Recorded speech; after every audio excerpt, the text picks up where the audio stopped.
I am Grace Holloway, 30, and the night my brother threw his luxury engagement dinner at the Grandview in Chicago, he tried to keep me small with a smile that asked the room to agree.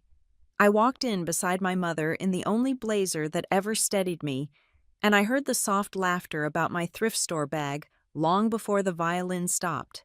What none of them knew was that the woman in the silk dress watching the staff with real respect was about to stand and tell the truth. Before the menus cleared, his billionaire fiancée would call me the person leading her biggest deal and say out loud that on this one, I am her boss. What happens to a family built on appearances when the quiet one holds the map? Stay with me, and I will show you how a life made in the margins can turn a room, and how the night that tried to shame me became the first step toward a different kind of power. The chandeliers at the Grandview caught every breath of light and threw it back like 1,000 tiny waves. I walked in beside my mother, the navy blazer I trusted most settling along my shoulders, the way a calm hand settles a racing heart. The metal watch on my wrist felt cool and steady. Mother had asked me to come and to keep the peace. I told her I would be polite and short on words.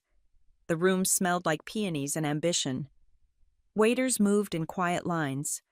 A violinist followed a melody I half remembered from another lifetime when I thought pretty music meant safety.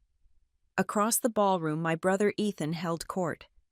His smile was wide and expensive, the kind that belonged to men who believed the room existed to applaud them. His friends clustered around him in jackets that fit like armor. One of them glanced at my handbag and smirked in that practiced way that says thrift store without ever saying it. Another lifted her wrist to her nose and laughed softly, as if cheap perfume could travel farther than contempt. I felt the impulse to turn back toward the revolving doors, the street, the night air that does not judge. But my mother's hand touched my arm and I stood still. I have learned that stillness can be stronger than a speech. Near the host stand, Ethan leaned toward the floor manager.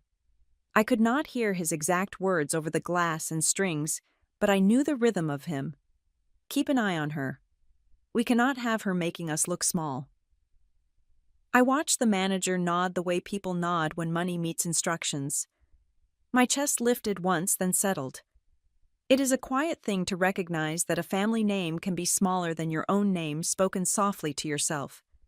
Camila stood 3 tables away in a silk dress the color of champagne just before the bubbles broke. She did not talk much. She watched. Her gaze moved like a line drawing over everything that mattered. She saw my mother smoothing the front of her dress. She saw Ethan gesture toward the dais. She saw me taking in the exits and the placements, and the way the light fell across the center aisle where announcements are made and reputations are repaired. A circle of guests asked Ethan to tell the story again. He loves that story. How he clawed his way up by grit alone. How he never accepted handouts. How some people are content to live above a deli. Laughter rippled. My throat warmed and cooled the way metal does in a forge. The truth was simple and unadorned. I had lived above a deli. I had also learned to read contracts as if they were maps through storms.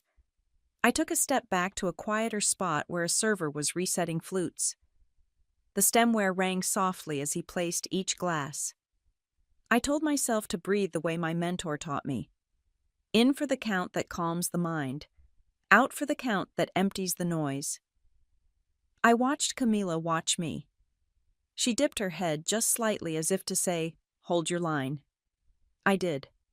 Ethan raised his glass, and the violinist paused. He began another run at the legend of himself. This time he dressed it with a little family color, how his kid sister used to play at being important, how cute it was when she pretended to be part of the real world. The laughter tightened. I thought of the long nights when I chose silence over defense and work over argument. You can build a future out of those choices if you stack them carefully enough. Camila moved then. She touched 2 fingers to the rim of her flute.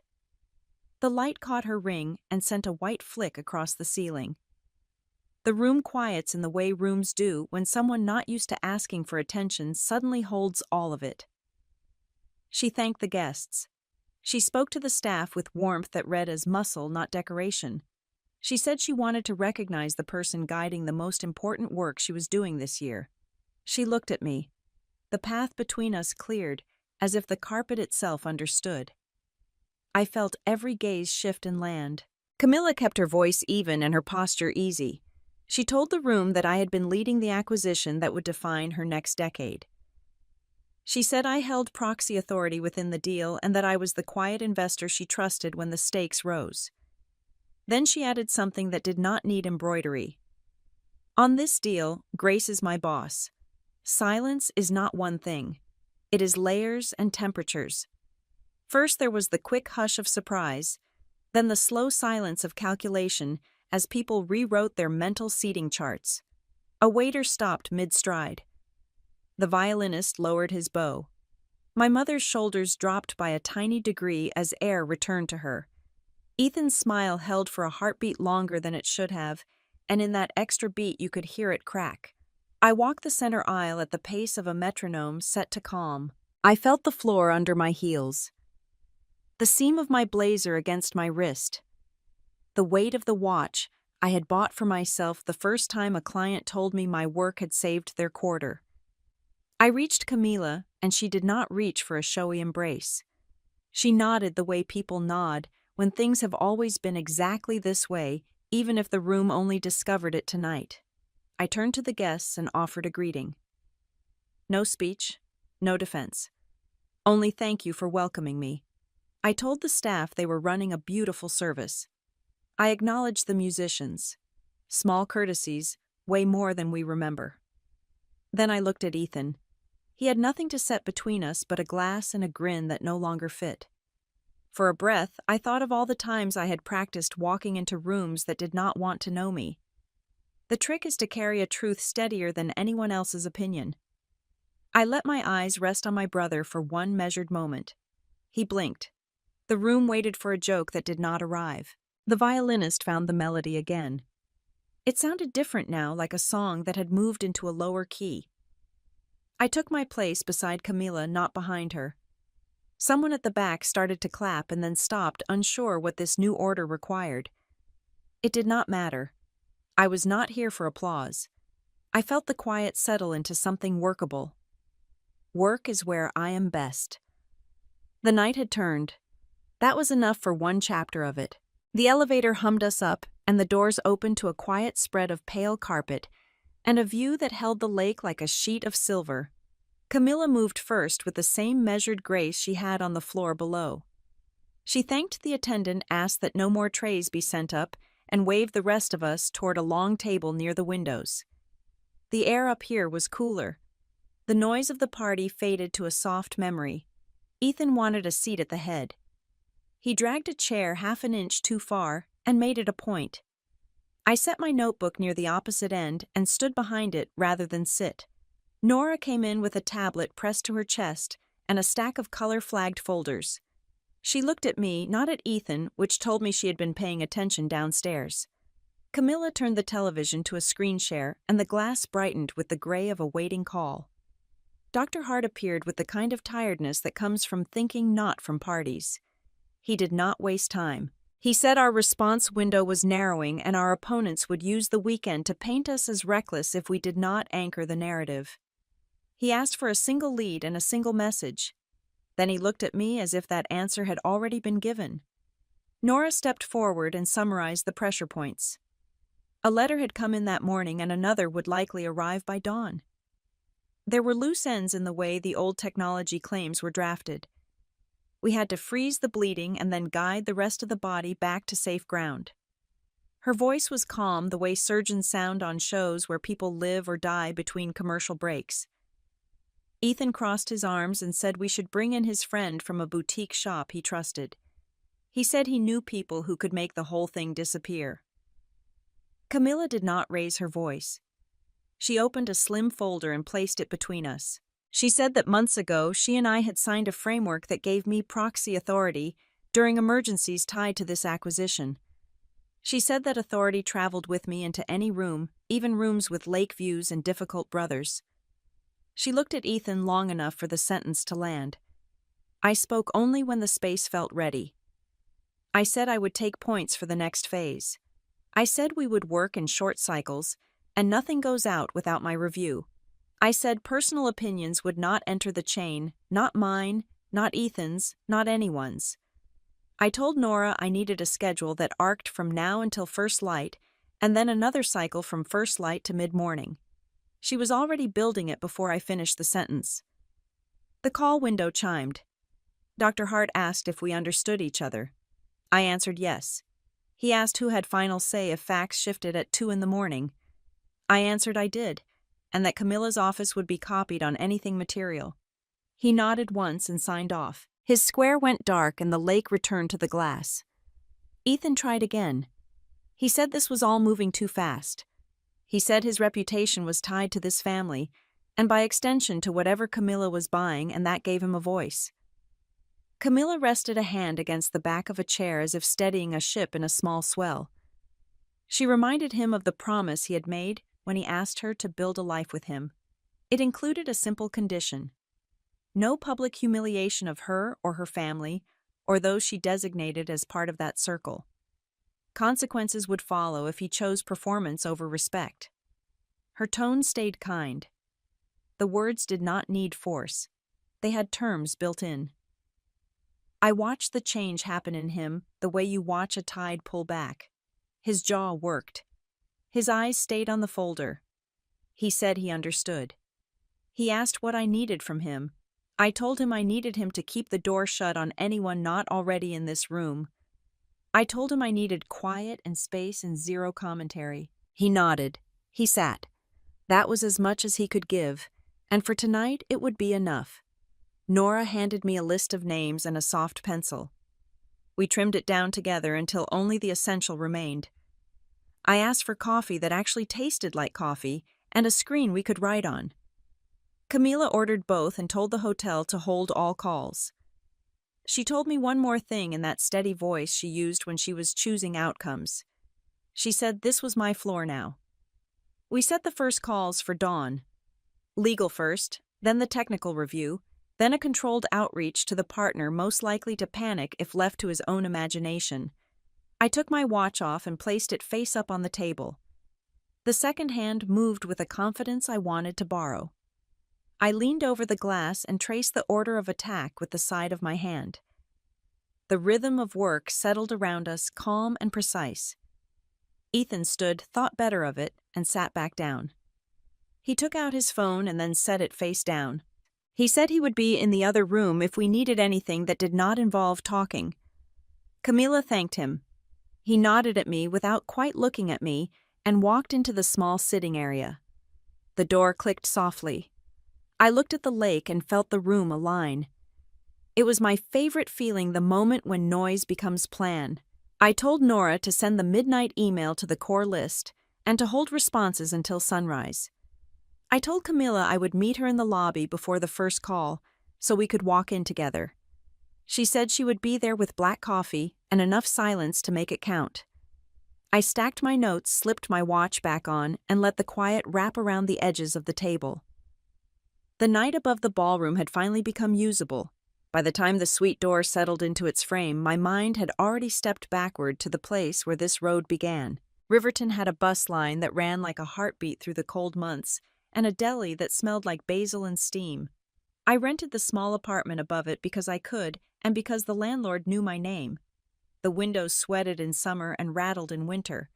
I learned to sleep through both. I was a paralegal at a downtown firm where the carpet was tired and the conference room was always a little too bright. I filed and indexed and sat in the back of rooms where partners talked about leverage and outcomes.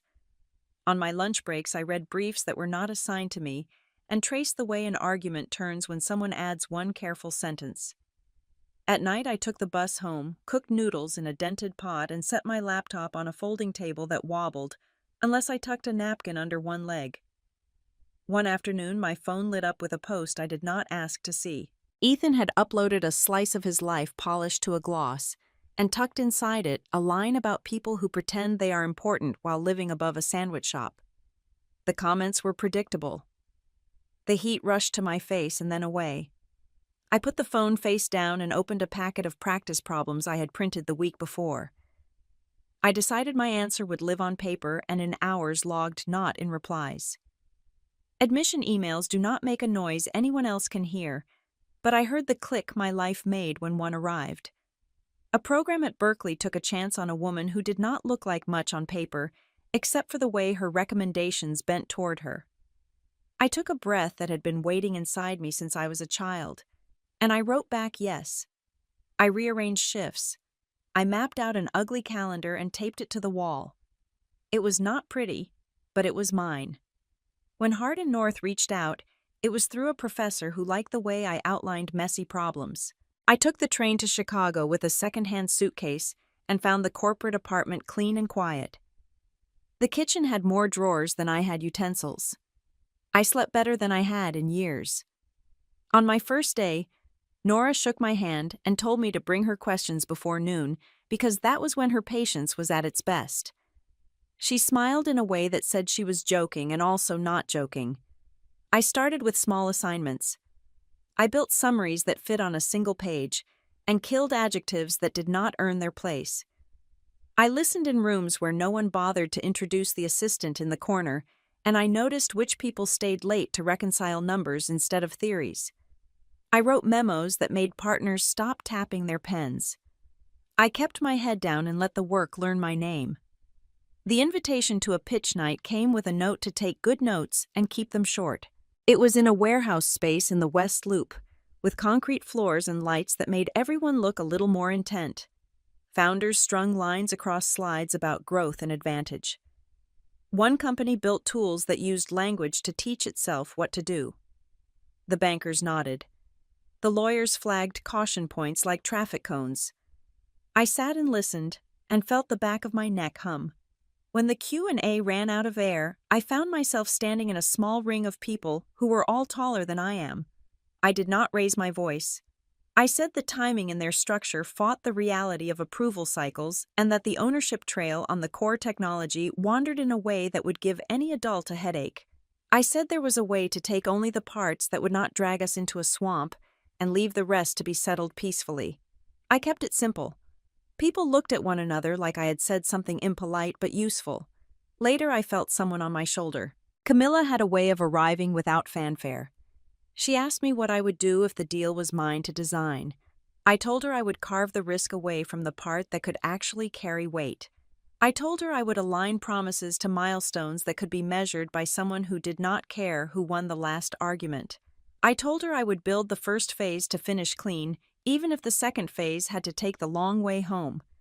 She listened like a person counts seconds under her breath. She asked if I would take a small branch of the analysis for a few days. I said I would start that night. Back at the apartment, I cleared the tiny table and spread the documents until the wood disappeared. I used a pencil because you have to be able to erase when you are drawing maps. I drew lines that ran clear of the thickets and scribbled out anything that looked like wishful thinking. I wrote a path that was safe and still moved forward like a river that knows where it is going. When I sent the draft, I waited with my watch in my hand. The response came while the sky was still gray. It held only a few words. "Keep going, I trust you." I felt the click again, not loud but firm. I put the watch back on and started a list that would eventually become the way we talk to people when the ground under them feels like water. In the mornings after that, I walked to the office with coffee that tasted like coffee and a plan that fit in my pocket.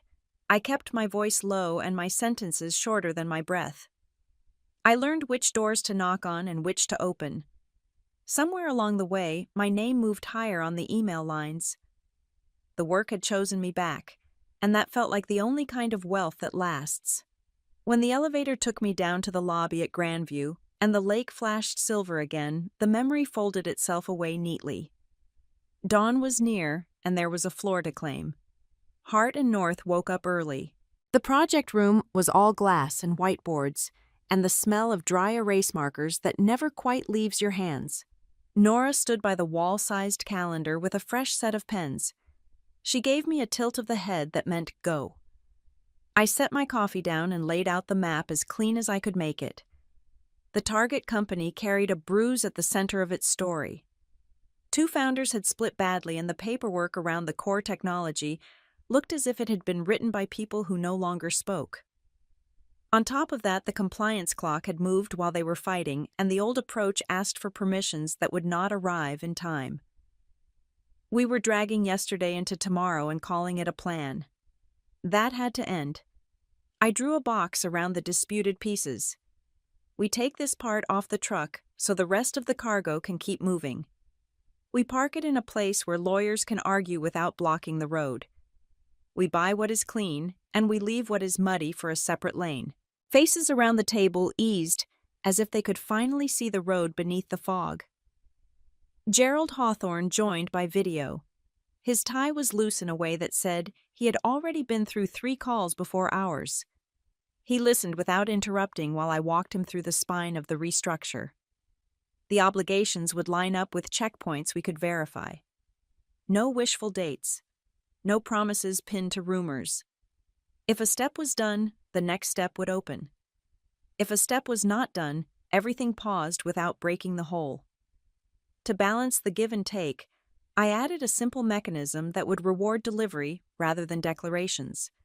Everyone would have skin in the work, not just in the talk. Gerald leaned back and steepled his fingers. He said the proposal looked like something a court would respect if it ever had to see daylight. He said it gave his side a shield without turning the other side into an enemy. He said he could take this to his partners without adding apologies. Then he asked me for the one-sentence version. I said, "Carve the risk away from the value and make progress pay for itself." He smiled at that and said, "Good, now say it again for the people who only read subject lines." Nora moved to the board and turned my boxes into a sequence that even a tired banker could follow. We assigned owners to each gate. Legal owned the carve and the parking space for the fight. Operations owned the clean handoff between the safe pieces. Finance owned the reward that waited at each checkpoint. Communications owned the path we would speak into microphones if anyone tried to call this a stall. Camila stepped in long enough to confirm that this was the shape she wanted, and then left us to finish the bones. I felt the room steady. I always know it when the noise turns into a plan. We were halfway through drafting the first packet when Nora's phone lit in a way that made my shoulders rise. She angled the screen so only I could see. An industry newsletter had a blind item about a carve-out structure in our exact space. The phrases were too familiar. The timing was too sharp. It read like an echo. For a breath, the room went quiet in a bad way. Then Nora looked at me. I could hear fluorescent lights and my own pulse. This is where panic wants to audition. I let it pass. I told Nora to pull the distribution list from the last round and cut it again. I told her we were going to mark every page in a way that only we could read and that would not offend anyone who might later need to. She nodded once and reached for the small stack of colored dots she keeps for days like this. Gerald was still on the line. He asked if we should slow down the outreach until we knew where the leak lived. I said we would keep moving and change our shoes. I said we would send a version so clean it could sit under a spotlight and a version so specific that anyone who touched it would leave a fingerprint. He said that would work and that he would alert his own people to stop forwarding anything unless it came with my initials. We pushed through the next hour in short breaths. Draft review trim. I cut every flourish that did not carry weight. The words that remained felt like river stones, solid and smooth enough to hold in a pocket. Nora slid the first packet into a folder and looked at me for the signal. I gave it. The newsletter pinged again with a second hint that someone somewhere wanted to beat us to our own frame. I felt the flick of anger graze my ribs and move on. This is what happens when you do work that matters. People try to say they had the idea first. I wrote a small note to myself on the bottom of the whiteboard. Make it undeniable. Nora caught my eye and gave the smallest nod. She had already started the quiet markings. From this minute forward, every document would carry a whisper only we could hear. We did not announce it. We just did it. It is not the loud steps that keep a plan safe. It is the soft ones you take without looking back. Dawn made the lake look like brushed steel. Camilla was already in the lobby with 2 coffees and the kind of silence that helps a person do hard work. We rode up without small talk. The ballroom hum stayed below us like the weather. The temporary war room had fresh markers, clean screens, and a table long enough to hold a day. I set the cadence. Legal first, then technical review, then investor check-in, then communications.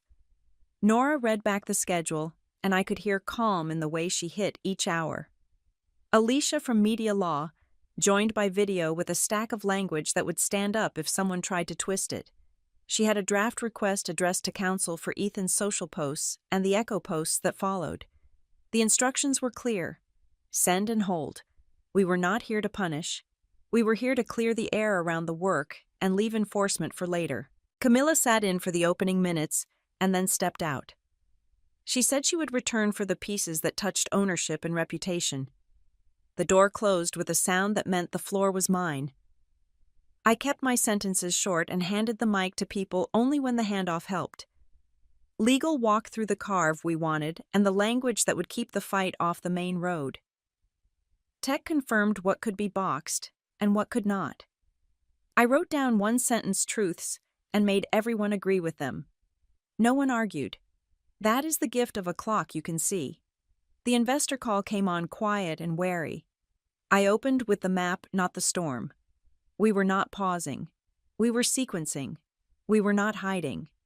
We were parking the argument where it belonged. I asked for a single point of contact on their side and a promise that rumors would be answered by the plan, not by feelings.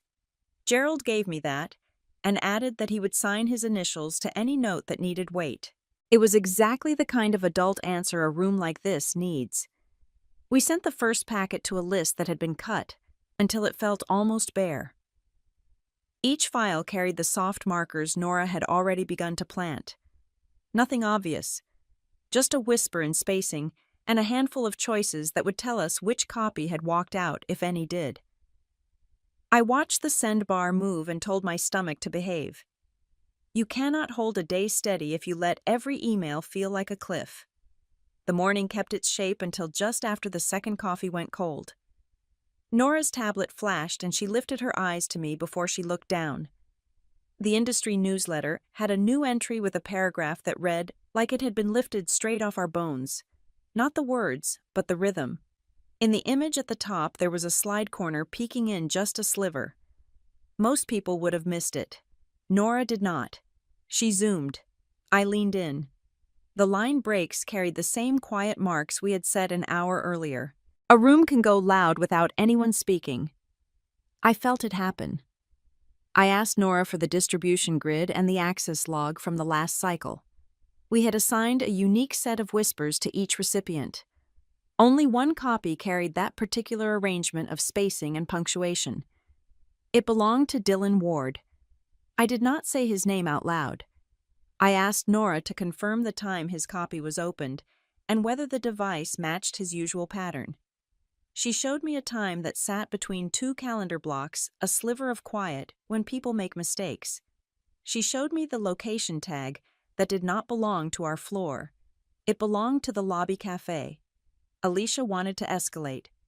I said not yet. We had a plan to finish and a day to keep clean. Panic makes sloppy footprints. We would walk with care and leave a trail we could defend.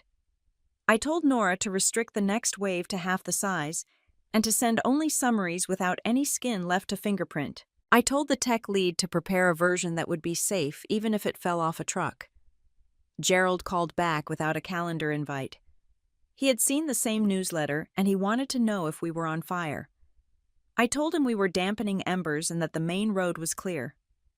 He asked if he should alert his internal team to stop forwarding anything that moved. I said yes, and that as of now, only notes bearing my short sign-off should travel. He agreed and hung up before I had to reassure him twice. The day ground forward in careful motions. We built and checked, and sent and logged. Camilla returned for the investor touchpoint and nodded once at the way the updates read. She left again without inserting herself where she was not needed. That is a rare kind of help. By late afternoon, the shape of the leak was no longer a shape. It was a person and a sequence and a narrow window of time.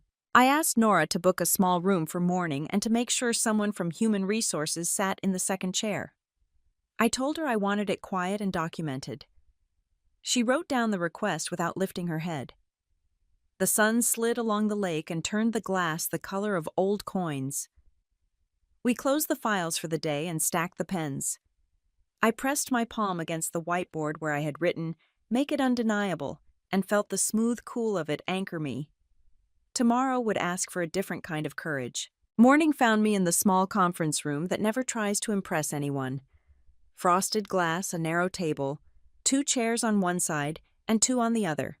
Nora set a legal pad in front of me and placed a small box of tissues near the end the way people do when they have sat through hard meetings before. Human Resources took the second chair with a folder that already knew how the hour might end. Dylan arrived a minute early and stood in the doorway like a student who had come without his homework. He sat with his hands flat on the table. His eyes were red in a way that said he had not slept or had tried not to feel something. I let the silence sit long enough to clear the theatrics from the room. I told him what we had seen. A document opened during a thin slice between meetings. A login from the lobby cafe. A blind item that adopted the rhythm of our notes. I told him we mark our work with quiet choices for days exactly like this. He looked at the table and said he had nothing to add. I said we would walk through it anyway. He tried a story about networking and industry chatter. I asked him to keep his answers short and precise. He shifted to a claim that everyone shares frameworks. I asked who everyone was. He named no one. I asked him if he liked being the person in the room who knows things first.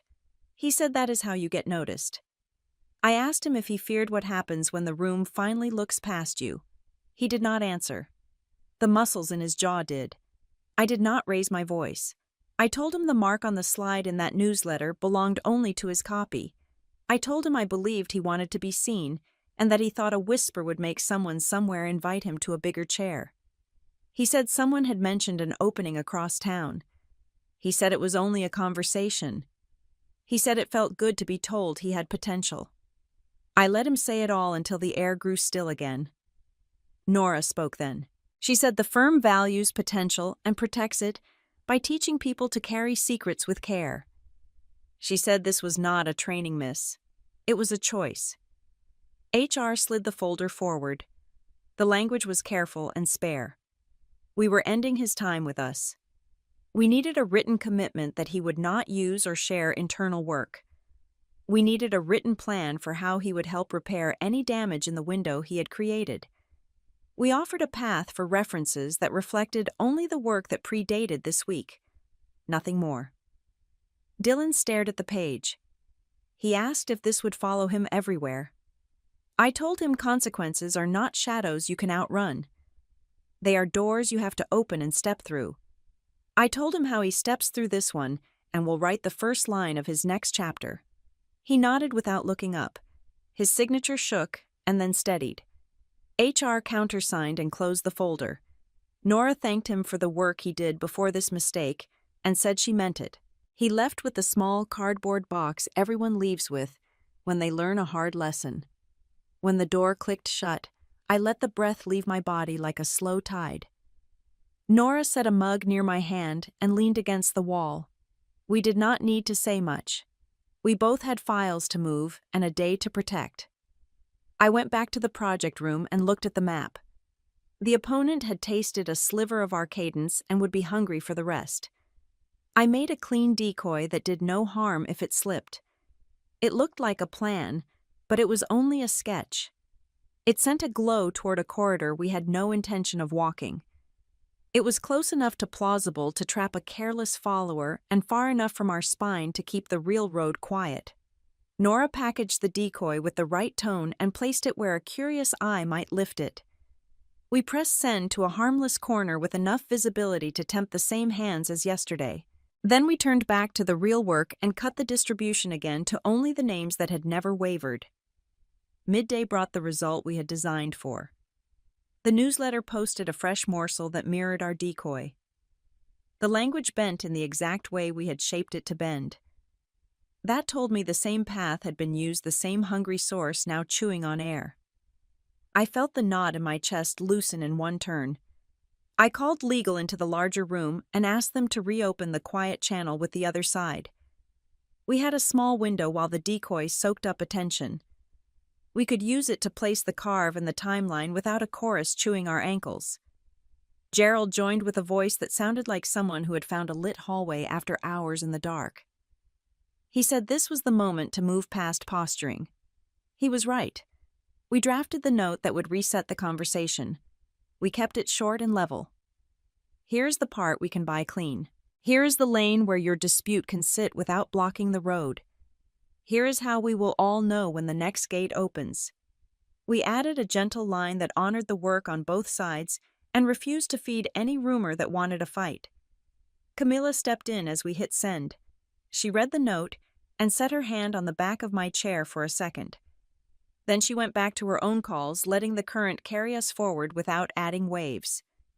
By late afternoon, the other side responded with words that were not warm, but were not barbed. That is what progress looks like on days like this. The decoy kept the chatter busy in rooms that do not matter. The real road stayed clear enough to see the next gate. I closed my notebook and felt the fatigue arrive like a visitor I knew by name. We had lost a colleague and gained a quiet lane.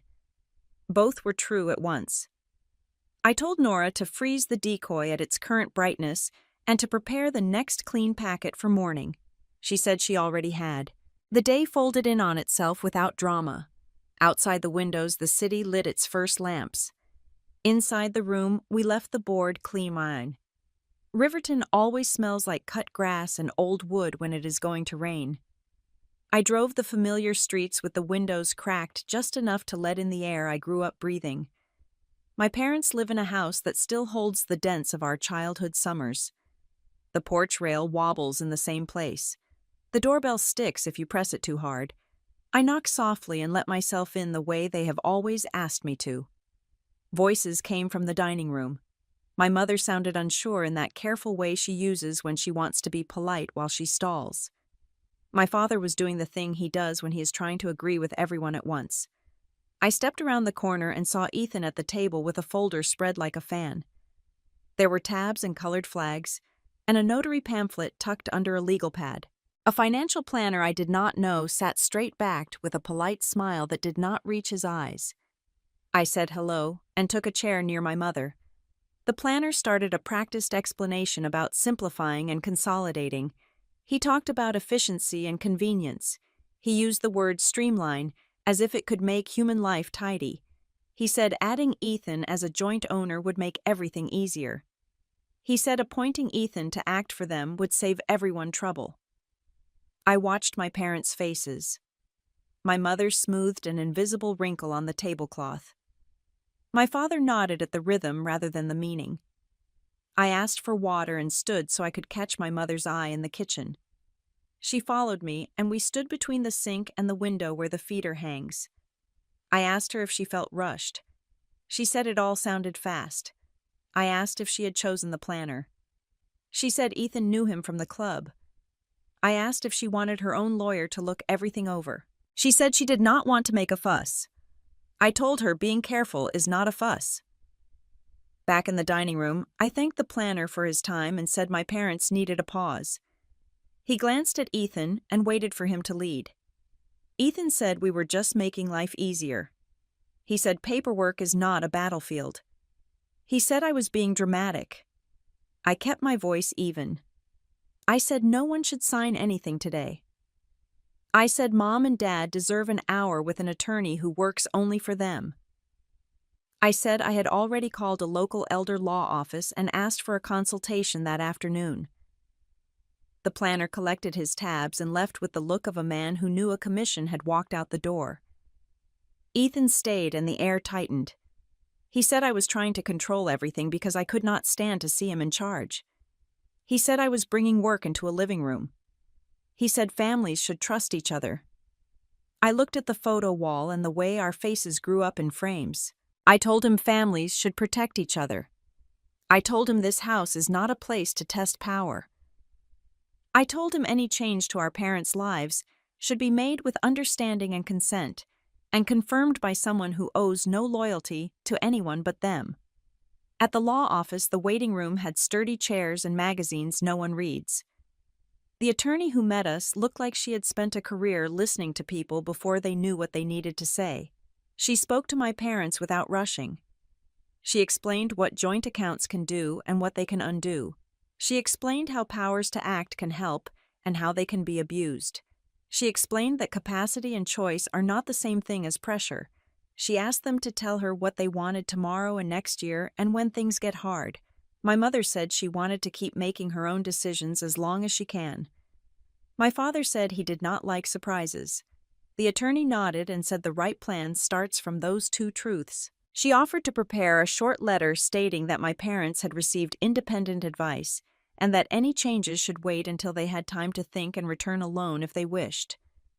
She offered to be the person they call when someone tries to move them faster than their comfort. My parents agreed. They signed the letter. The attorney gave them copies and shook their hands the way people do when they want to be remembered as a safe place. We drove back to the house in the gentler light of late afternoon. Ethan's car was still out front. He was in the kitchen when we walked in, hands braced on the counter. He said I was tearing the family in half to win an argument. He said I had always wanted to prove he was wrong about me. I looked at the window where the feeder hangs and the birds that do not argue about whose seed is whose. I told him clearly that this is not about me. This is about respect. Our parents get to understand and choose, and have those choices witnessed without anyone hovering. A courier came while we were still standing there. He handed my father an envelope from the law office with a copy for Ethan. Inside was a short letter reminding all parties that any further discussions about transfers or appointments should go through counsel, and that pressure applied in private can become a public matter if needed.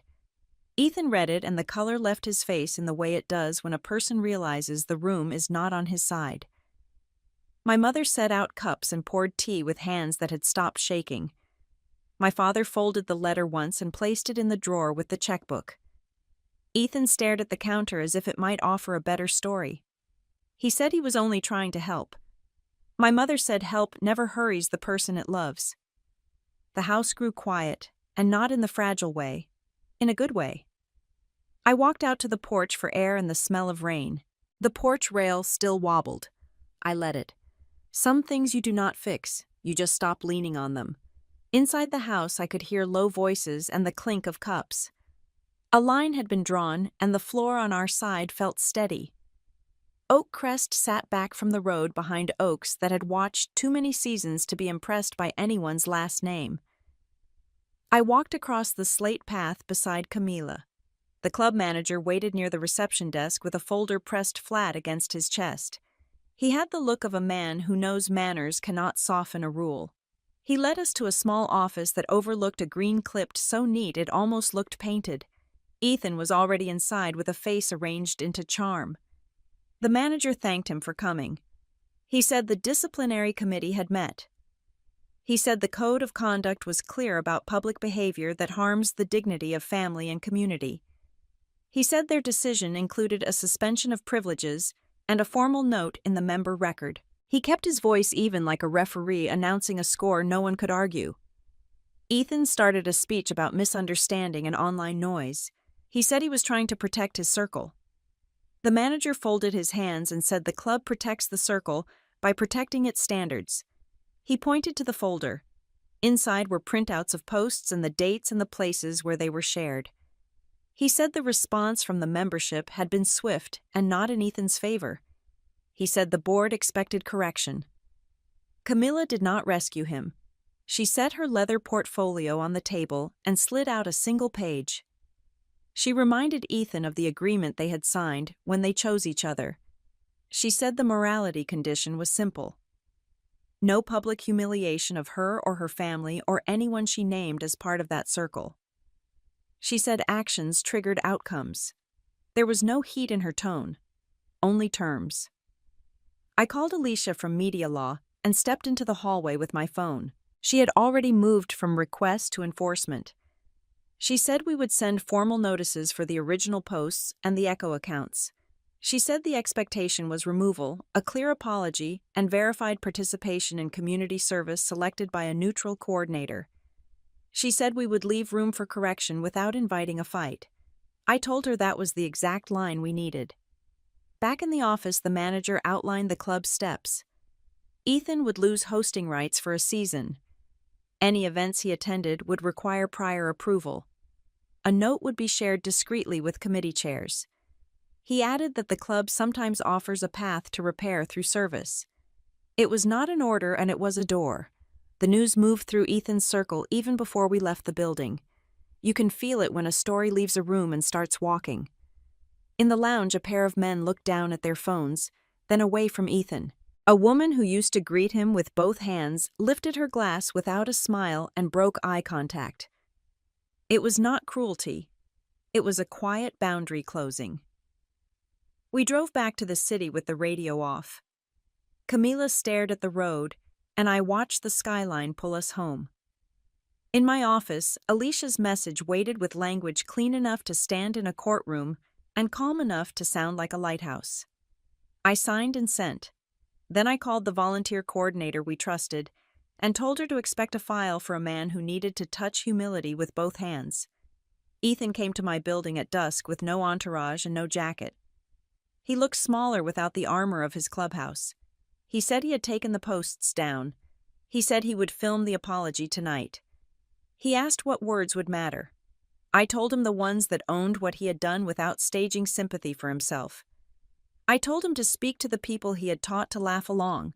I told him to look into the camera the way he should have looked into my eyes at the hotel when Camila told the truth about my work. The camera went on in a quiet conference room with a blank wall. No tie, no pocket square, just a navy sweater and a face finally free of the smile he used to sell himself to himself. He said he had treated family like a prop. He said he had measured worth in the noisiest way and found out it did not weigh much. He said he had called struggle a joke and made failure a costume for someone he owed love to. He said he was sorry. He said he would show it by doing the slow work that changes a person when no one is watching. We sent the file to Alicia. She posted it with the statement and the proof of removal. Then we waited for the thing that hurts most in rooms like his. We waited for silence. It came. No fast praise. No flood of defense. Just the quiet of people who had been loud yesterday and had decided to be still. At Oakcrest the next day, a notice went to the committees. It was short and factual.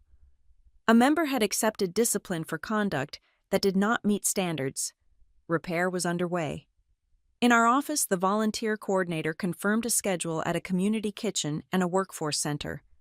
No photographers, no headlines, just time and tasks. I watched the city darken from my window and let the heavy quiet settle. Consequences had finally put their hands on the right shoulders.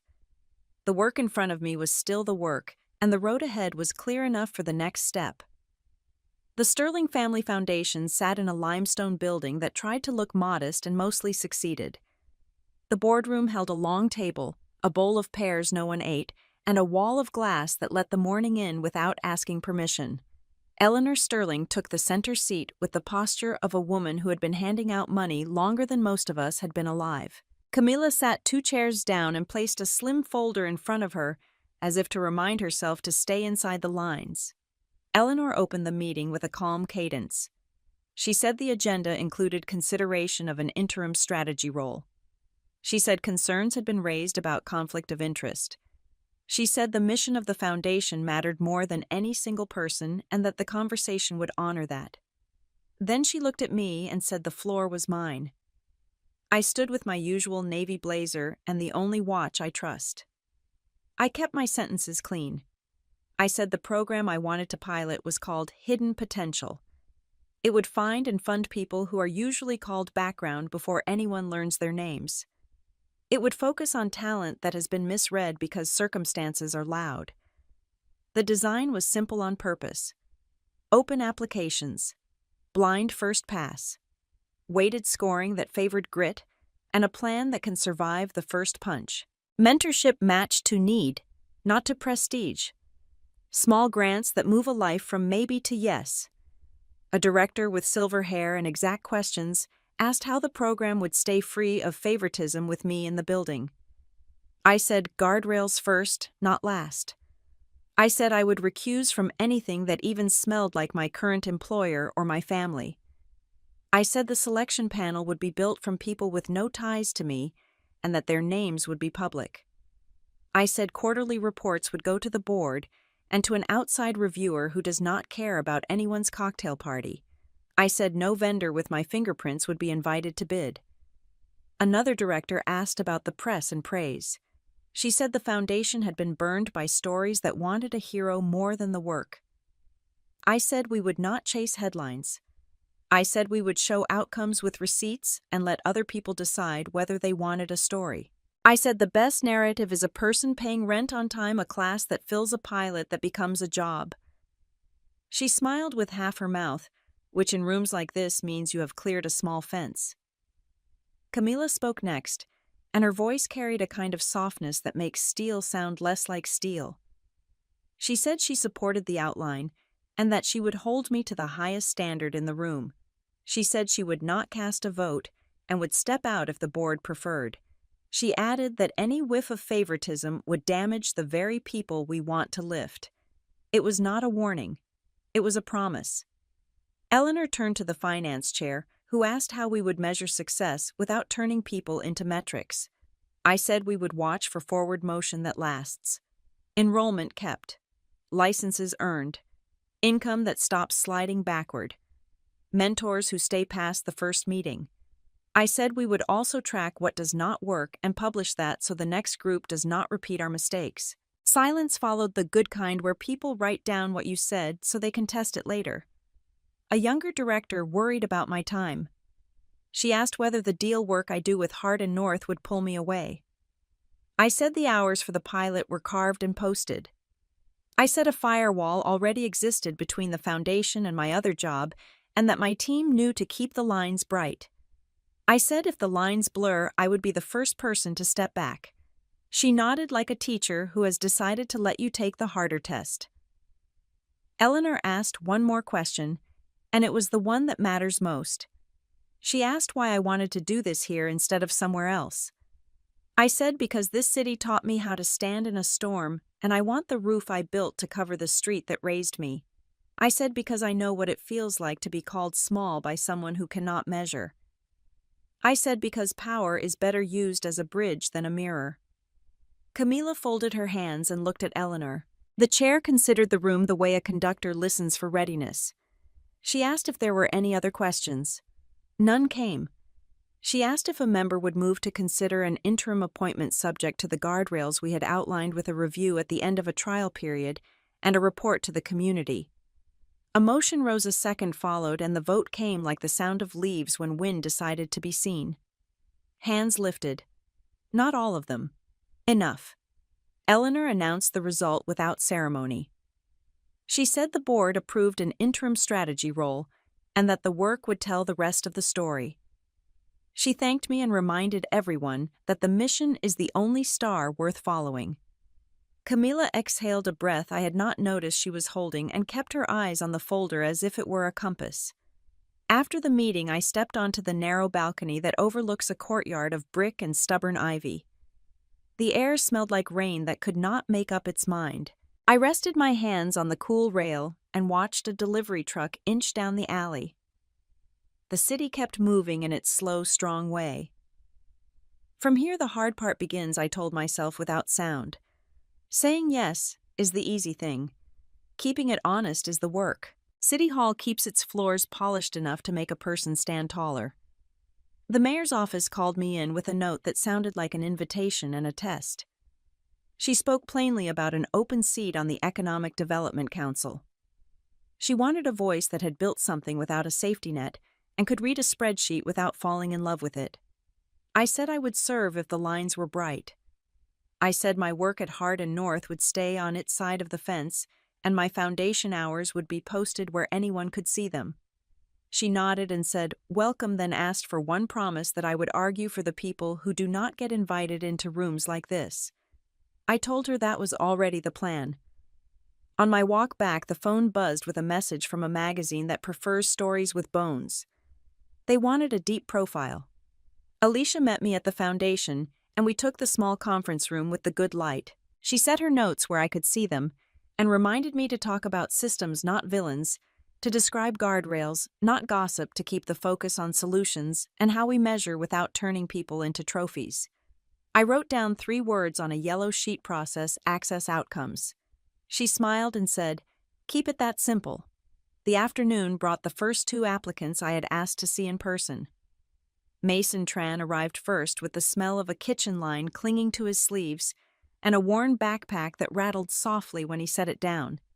He told me that code makes sense to him the way a recipe does steps that build heat and then release it.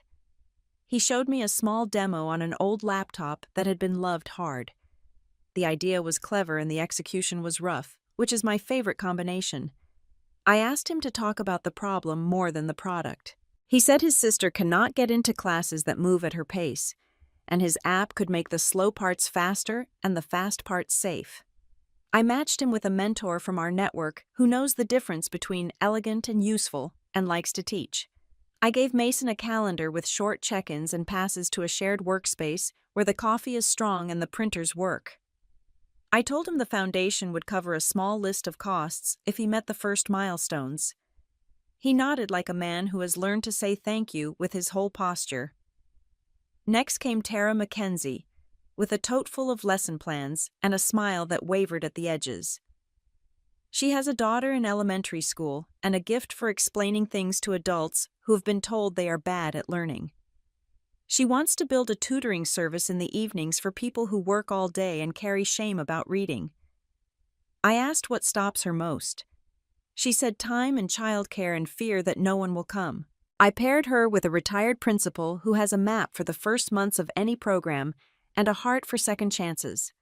I set up a spot in our calendar for weekly calls and reserved a small classroom at the community center that does not make people feel judged.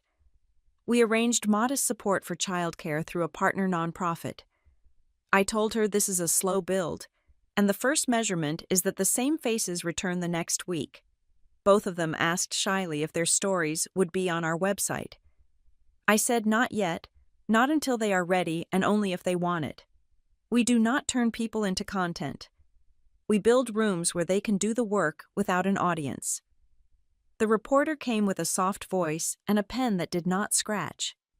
She asked about the council seat and why I said yes. She asked what hidden potential will do differently from programs that fade after the ribbon cut. Alicia sat in the corner and did not interrupt. I talked about blind first pass, about mentors matched to needs, and not resumes, about reporting that reads like a ledger rather than a brochure. When the question turned toward family, I held the line. I said the story worth telling is what happens when a city stops misreading its own people. The reporter wrote for a while without looking up and then thanked me for the time. 2 days later, the local station ran a segment during the dinner hour. The voiceover traced a path from a studio above a deli to a table where deals are made, but the tone stayed kind. They showed the elevator at City Hall and then the whiteboard in our small program room covered in names and action verbs. They ended with Mason at a borrowed desk, smiling at a line of code that finally ran, and Tara hanging a simple sign that said, "Evening class starts here." The piece did not ask for applause. It asked for patience. Before midnight, donors I had never met reached out. A small family fund offered to sponsor laptops for the workspace. A business association asked if we would present to their members. I answered with thanks and boundaries. We would accept help that fits the plan and say no to spotlights that work louder than we do. Eleanor sent a short note that made me feel both seen and accountable. Camilla wrote only 2 words, "Keep going." I sat alone in the program room after everyone left and listened to the building settle. The tables watched the door like patient dogs. The whiteboard still held the names in my careful print. Mason, Tara, others to come. The work has weight now, and it is the good kind, the kind that holds you to the floor when the wind picks up. I took one slow breath and turned off the lights. Morning came in clean, and I walked into the project room with the kind of focus that makes a clock feel friendly. Nora had already lined up the call windows. The whiteboard held only what mattered. 3 boxes. Dispute parked. Compliance sequenced. Funding confirmed. The first session began with the other side sounding cautious and sober. We did not rehearse our patience. We simply used it.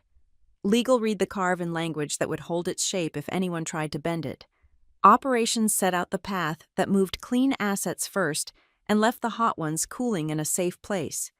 Compliance offered a schedule that fit the rules we actually live under, not the ones someone wished for on a better day. There was a long pause where you could hear pens tap. Then the voice on the far end said the words every tired team prays for. Agreement in principle, with a draft to follow. I felt my shoulders drop a half-inch and saw Nora let out the breath she had been holding since last night. We rolled straight into the investor check. Gerald's square lit up, and he did not make us earn his mood. He said proceed on the framework and send the list of gates that release funds as each piece proves itself. He asked for a written summary that could travel without me in the room. I had already started it. He smiled with his voice and signed off. Emails landed like small birds. A confirmation letter from their counsel. A note from our compliance lead that the sequence would pass without a hitch if we kept the timing honest. A short message from Dr. Hart that said good work followed by a nod on video so brief it felt like a salute. Around the room, the air warmed in that quiet way people feel when effort becomes an outcome. I gathered the strands and tied them tight. Decisions became bullet points. Owners were named.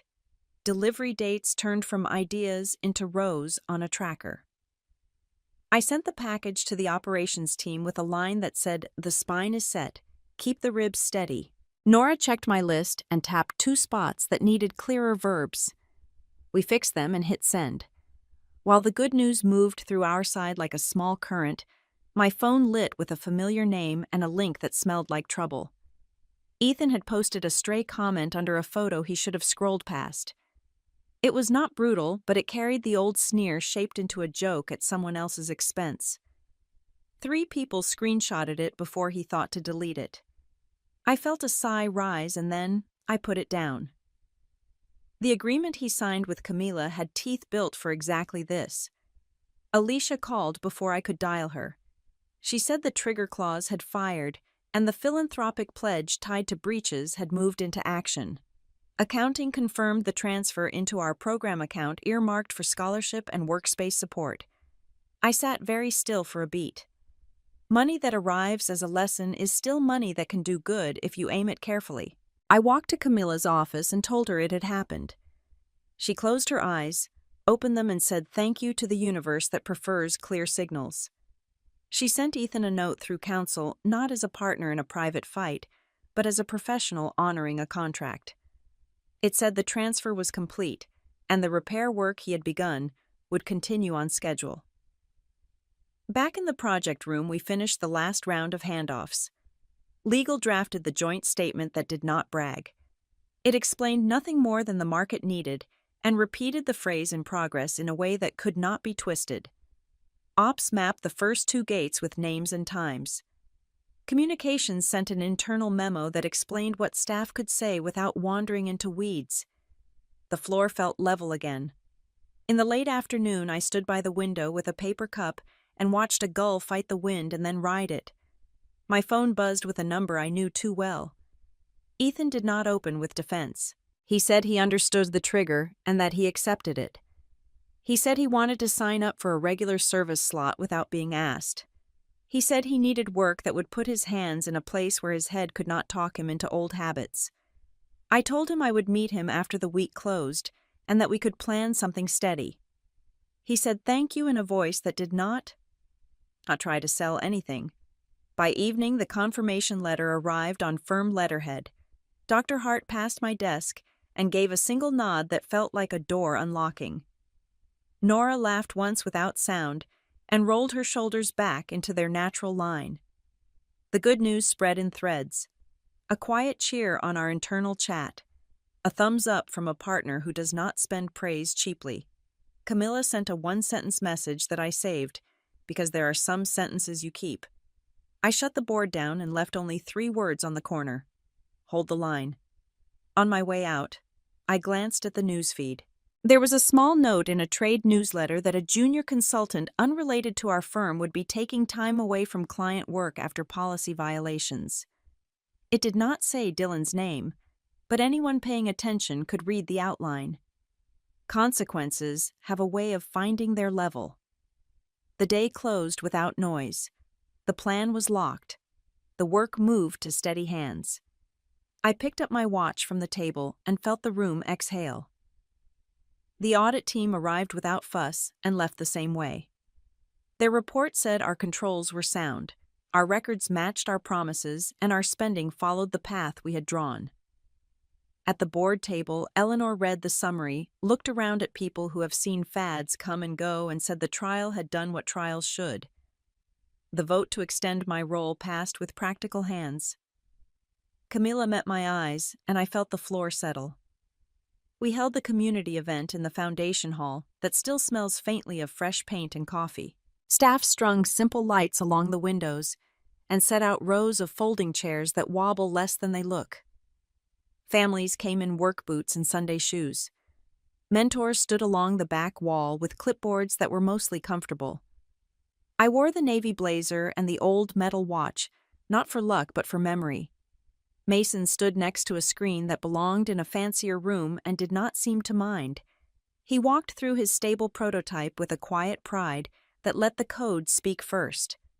His demo did what it was supposed to do, not the 1,000 things he dreams it will do someday. A representative from a regional education partner asked for a conversation after the program. Mason nodded in that careful way he uses when he does not want hope to sprint ahead of him. Tara arrived with a stack of attendance sheets and a smile that reached all the way. She had opened an extra evening section for workers whose shifts end when most people are finishing dinner. The first classes were full of faces that looked tired and determined at the same time. She told me the room went silent when a student read a paragraph out loud without tripping, and then it sounded like a small church. I added a line to her support plan to cover 2 more nights of childcare. She blinked fast and said she would send the receipts like always. When it was time for the short stage, I kept it short. I said the city wastes a fortune misreading its own people, and that we are here to change the story one small proof at a time. I said talent does not always shout, and sometimes it lives above a store with thin walls and still makes a way forward. I said the goal is not to crown heroes, but to build structures that keep working after the cameras leave. The applause was warm and brief. That was perfect. Ethan came early and stood near the side entrance as if asking the room for permission to enter. He handed me a handwritten letter folded twice and said he wanted to volunteer every week without a photo or a name tag. He said he would carry boxes and wipe tables and show up even when no one thanked him. I told him the conditions were simple: respect consistency and letting actions make the case. He agreed. His eyes held steady for once. I slid the letter into my blazer pocket and felt the weight of paper that sounded like work.